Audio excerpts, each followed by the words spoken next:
नमस्ते। आज मैं 4 आउटपुट और single program quad time switch के बारे में बताने जा रहा हूं। इस बॉक्स में आपको यूजर मैनुअल, माउंटिंग के लिए डिन रेल और स्क्रूज, बोल्ट मिलेंगे।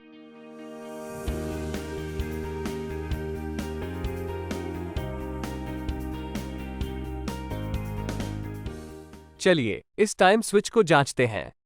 इसमें एक प्रोटेक्टिव कवर है जिसे मैं अब हटाने जा रहा हूं। टाइमर के सामने वाली पैनल में एक डिस्प्ले और 5 बटन हैं।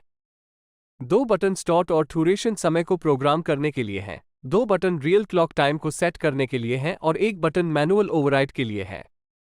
और इसके बगल में थंबव्हील स्विच को देख सकते हैं जिसका उपयोग मोड बदलने के लिए किया जा सकता है। उसके ऊपर आप यहां 4 रिले एलईडी देख सकते हैं, 1, 2, 3, 4। ऊपर टर्मिनल कनेक्शंस हैं। आपके पास 100 से कनेक्शन के लिए A1, A2 है और प्रोग्रामिंग इनेबल करने के लिए आपको P1 और P2 को लिंक करना है, वो मैं आपको दिखाऊंगा। यहां 4 आउटपुट टर्मिनल्स हैं, C4, NO4, C3, NO3, C2, NO2, C1, NO1। पीछे की ओर आप देख सकते हैं कि डिन रेल पर टाइमर माउंट करने के लिए ये स्लॉट है। तो ये है हमारा क्वाड टाइम स्विच।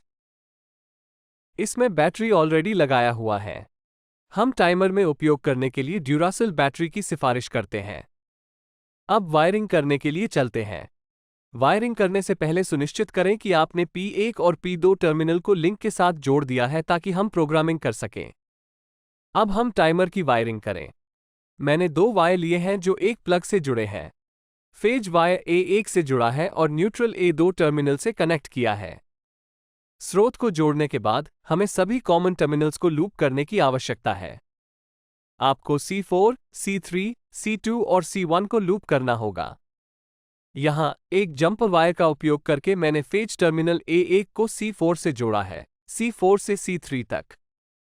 इसी तरह हमें C3 को C2 और C2 को C1 से लूप करने की आवश्यकता है। अब आप देख सकते हैं कि मैंने सभी कॉमन टर्मिनल्स को लूप कर दिया है। अब आइए लोड को जोड़ें। यहां लोड के लिए 4 बल्ब लिए गए हैं। स्रोत कनेक्शन और कॉमन टर्मिनल्स लूप करने के बाद NO1 से पहले बल्ब के फेज बिंदु को जोड़ें। इसी तरह NO2 से दूसरे बल्ब के फेज बिंदु को जोड़ें, NO3 से तीसरे बल्ब के फेज बिंदु को जोड़ें और NO4 से चौथे बल्ब के फेज बिंदु को जोड़ें। और इन 4 बल्बों के न्यूट्रल वायर्स को लूप करके सर्किट के न्यूट्रल टर्मिनल A2 से जोड़ दिया गया है।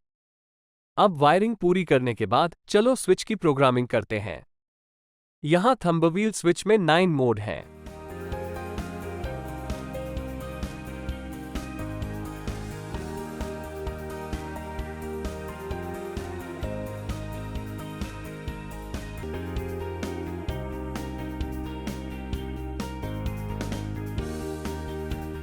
इसमें 0 और 9 रियल क्लॉक टाइम सेट करने के लिए हैं।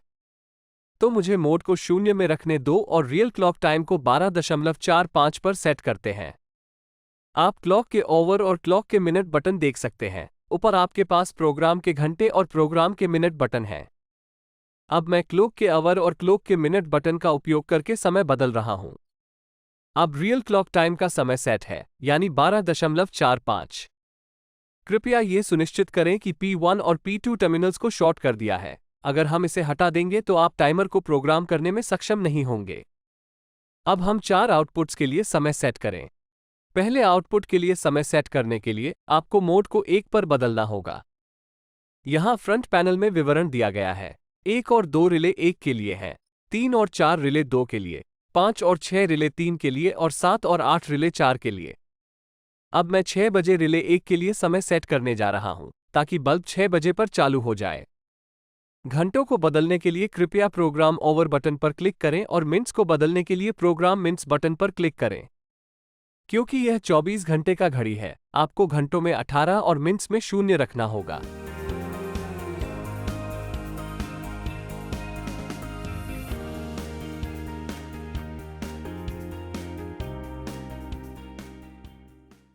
अब आइए ड्यूरेशन को सेट करें। एस्केलिया मोड को 2 में रखें। बल्ब को सुबह 6 बजे बंद करना है, इसलिए ड्यूरेशन 12 घंटे है।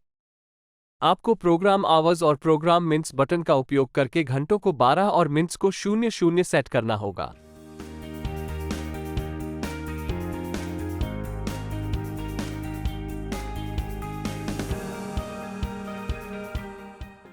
अगर हम मोड को 1 में रखते हैं तो स्टार्ट समय देख सकते हैं और जब आप इसे 2 में रखते हैं तो ड्यूरेशन देख सकते हैं।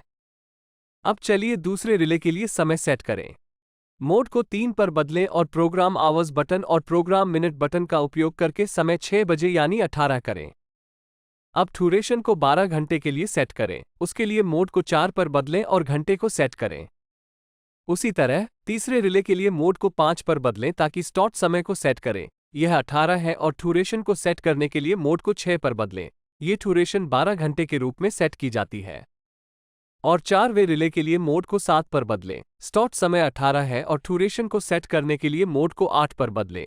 ड्यूरेशन पहले से ही 12 घंटों के लिए सेट है। अब प्रोग्राम सभी 4 रिले के लिए शाम 6 बजे से सुबह 6 बजे तक सेट है। यदि आप मोड को 9 या 0 पर बदलते हैं तो आप रियल क्लॉक टाइम देखेंगे और जब ये शाम 6 बजे बनेगा तो सभी 4 रिले या बल्ब चालू हो जाएंगे और जब ये सुबह 6 बजे बनेगा तो बल्ब बंद हो जाएंगे। वक्त वर्तमान में शाम के 5:59 दिखाई दे रहा है। बल्ब्स को जालने के लिए सिर्फ 1 मिनट बचा है। जैसा कि उम्मीद थी, 6 बजे पर बल्ब्स जल उठता है। ये रोजाना रात 6 बजे होगा। अब देखते हैं कि बल्ब्स 12 घंटे के बाद कैसे बंद होता है। जैसा कि आप देख सकते हैं, घड़ी अब 5:59 दिखाती है। सख्त तौर पर 6 बजे बल्ब्स बंद हो जाता है जैसा कि प्रोग्राम किया गया था। आशा है कि यह वीडियो आपको समझ आया होगा। धन्यवाद।